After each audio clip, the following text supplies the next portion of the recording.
Hai semuanya, yuk kita coba jawab soal biologi SBMPTN tahun 2018. Kita baca dulu soalnya ya.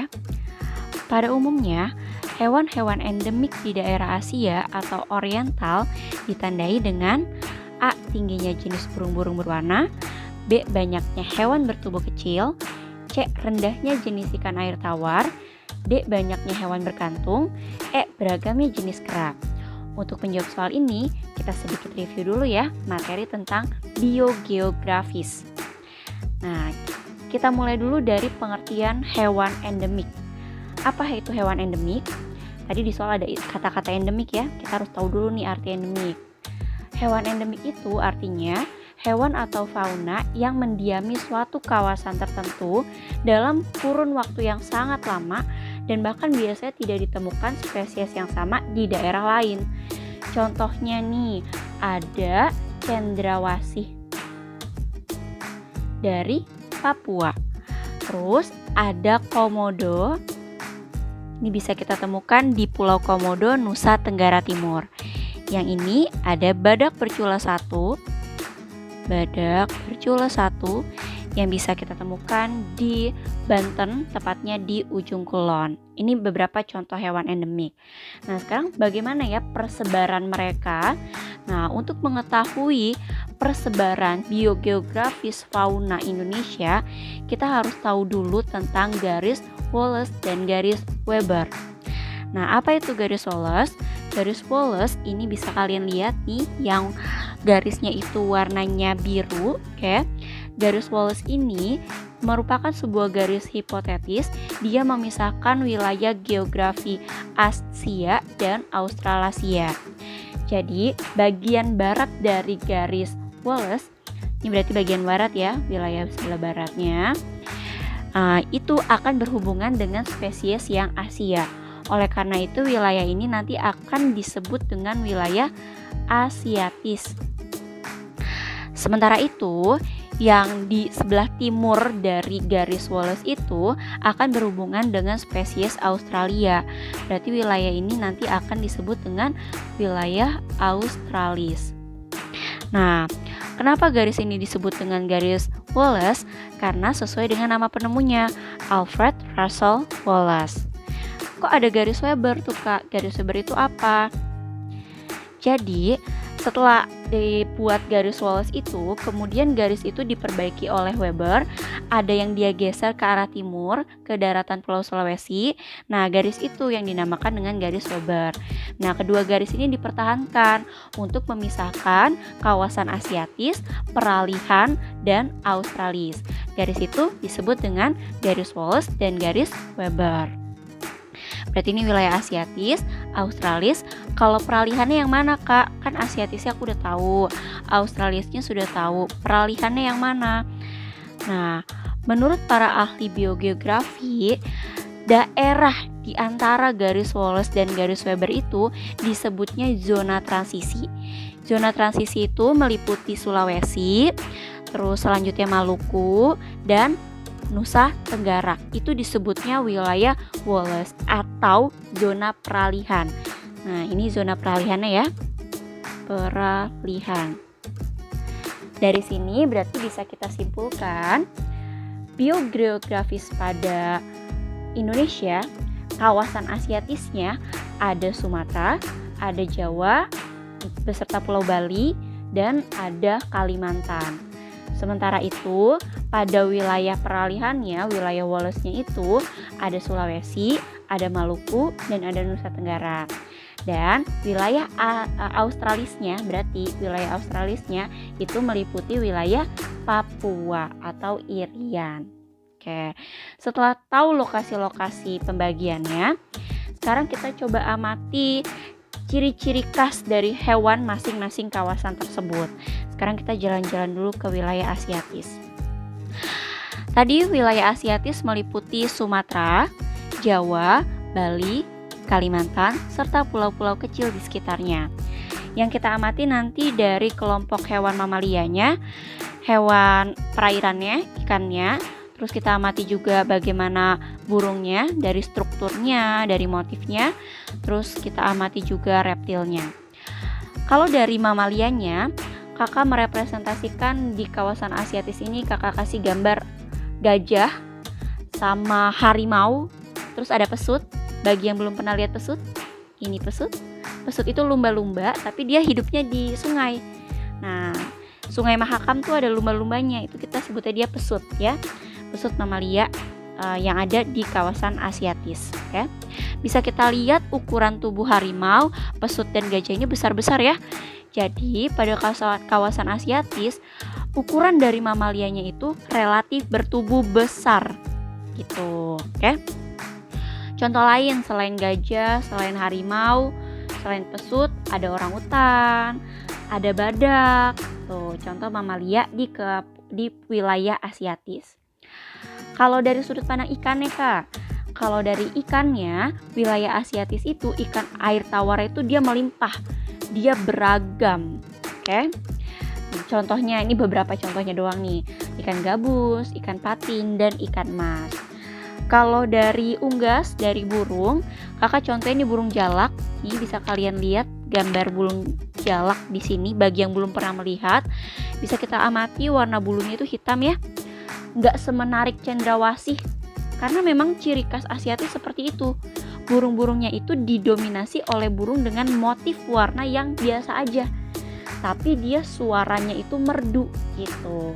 Contohnya itu burung kutilang dan burung jalak. Dari kelompok reptil pada kawasan Asiatis itu cukup melimpah. Kita bisa menemukan buaya, kadal, ular, tokek, biawak di kawasan Asiatis.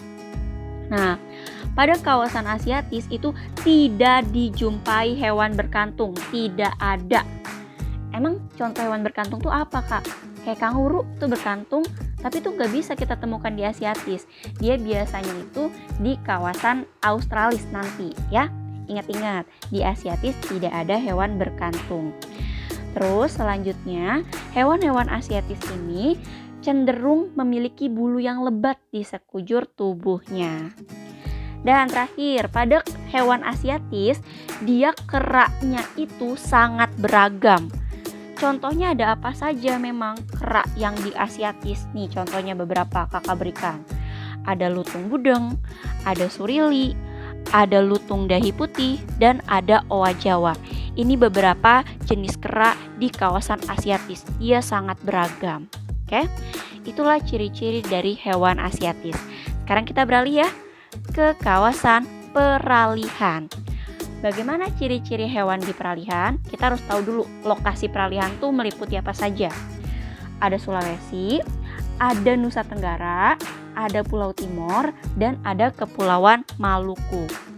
Nah, biasanya hewan-hewan di zona peralihan ini yaitu khas hanya dapat dijumpai di Indonesia. Contoh anoa. Bagi yang belum pernah lihat anoa, nih gambar anoa. Terus ada juga babi rusa. Ini babi rusa. Terus ada komodo. Ini komodo yang bisa kita temukan di Pulau Komodo, Nusa Tenggara Timur. Oke. Kalau kita bandingkan ukuran hewan Asiatis sama peralihan, yang peralihan ini ukuran tubuhnya dia relatif sedang ya, nggak sebesar hewan di zona Asiatis, oke? Burungnya, jenis burung di peralihan juga nggak seberagam yang di Asiatis. Nah, ini contoh nih salah satu jenis burung di peralihan yang cuma ada di Sulawesi, itu burung maleo. Nih, yang belum pernah lihat maleo, ini burung maleo. Burung maleo itu telurnya itu cukup besar, oke? Nah, itu keunikan dari burung maleo. Nah, Asiatis sudah tahu ciri-cirinya, peralihan sudah tahu ciri-cirinya. Sekarang kita lihat ciri-ciri hewan Australis. Australis itu wilayahnya meliputi Papua dan pulau-pulau kecil di sekitarnya. Kalau kita bandingkan tubuh hewan Asiatis, peralihan, dan Australis, biasanya yang kecil-kecil tuh, yang ukurannya relatif kecil, itu yang Australis. Relatif kecil, Australis. Contoh hewannya ada oposum. Nih, contoh si oposum. Ada wallaby. Wallaby itu kanguru, tapi ukurannya kecil. Wallaby itu kanguru kecil. Emangnya di Papua ada kanguru, Kak? Ada, nanti kakak tunjukin kangurunya Papua, oke? Terus ada kuskus. itu ciri khas dari mamalia australis dan biasanya badannya relatif kecil. Dan ciri khas lainnya pada hewan australis itu berkantung. Contohnya si wallaby itu ya, si kanguru ya, dia ada kantung. Kalau dari kelompok ikan air tawar, dia terbatas, enggak semelimpah kawasan Asiatis, dia terbatas. Contoh yang kakak berikan di sini ada ikan pelangi, rainbow fish, yang merupakan itu endemiknya khasnya di Kepulauan Raja Ampat gitu. Terus kalau dari unggas kak, dari burung, nah burung di kawasan Australia itu cantik-cantik bulunya. Contohnya nih si cantik cendrawasih. Ya, jadi dia tuh tampilan warna fisik bulunya tuh menarik, beragam warnanya. Itu ciri khas dari australis. Kalau dari suara, merduan asiatis ya. Kalau dari suara, merduan asiatis. Nah, kalau dari segi reptil nggak sebanyak asiatis. Tapi masih bisa ditemukan ada ular, ada kadal. Tuh. Nah, jenis hewan di kawasan australis yang berbulu itu sedikit. Kalaupun ada, jumlahnya nggak sebanyak hewan yang asiatis. Itulah ciri-ciri hewan asiatis, peralihan, dan australis. Terus tadi kakak janjiin kakak mau nunjukin Papua kita tuh punya kanguru, Indonesia tuh punya kanguru. Nah, yang belum pernah lihat kanguru Indonesia, nih kanguru Indonesia, kanguru Papua. Dia ukurannya memang lebih kecil dibandingkan kanguru Australia. Kalau Australia itu kangurunya besar-besar dan kuat-kuat. Nah, spesies kanguru yang ada di Indonesia itu ada 2. Ada Tylogale bruni dan ada Tylogale stigmata ya. Ini contoh hewan australis. Sekarang kita coba balik ke soal. Hewan endemik tapi yang ditanyakan asiatis. Kita coba analisis satu persatu. Kalau beragamnya jenis burung yang berwarna, tadi kawasan australis. Banyaknya hewan bertubuh kecil, ini juga ciri dari australis. Rendahnya jenis ikan air tawar, ini juga ciri australis. Banyaknya hewan berkantung, ini juga ciri dari australis. Contohnya si wallaby tadi, kanguru kecil. Maka jawabannya adalah yang E, beragamnya jenis kera. Tadi udah kakak contohin, ada lutung, ada owa Jawa ya. Nah, maka jawabannya yang E. Itulah keanekaragaman hewan-hewan di asiatis, peralihan, dan australis milik Indonesia. Semoga kalian bisa menjaga dan melestarikannya. Oke, kakak akhiri, semoga ilmunya bermanfaat ya.